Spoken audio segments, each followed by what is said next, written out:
cet élément, les deux se sont figés.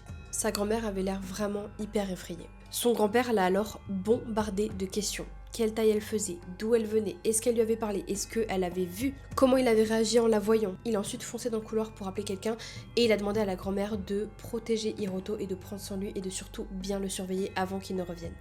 Avant qu'il parte, Hiroto a demandé à son grand-père mais qu'est-ce qui se passait, pourquoi ils s'agitaient, pourquoi ils avaient l'air tous les deux soudain effrayés.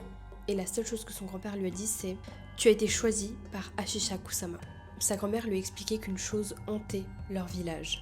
Une chose que tout le monde appelait Ashisha Kusama, en rapport avec sa taille, parce que ça veut dire environ 2,50 m en japonais. Ça prend l'apparence d'une femme qui fait ce bruit très étrange, avec une voix grave. Parfois elle ressemble à une vieille dame qui porte un vieux kimono, et parfois elle ressemble à une jeune femme qui porte une longue robe de funérailles blanche. Mais une chose qui ne change jamais, c'est sa taille et le bruit qu'elle fait. La légende raconte qu'il y a très longtemps, des moines avaient réussi à emprisonner Ashisha Kusama dans un vieux bâtiment du village, en l'emprisonnant entre 4 statues religieuses, mais elle avait fini par s'échapper.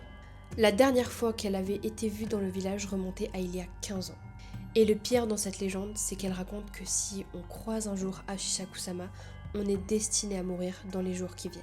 Le grand-père d'Hiroto est revenu un petit peu plus tard, mais pas seul, il était accompagné d'une vieille petite dame qui s'appelait Keisan.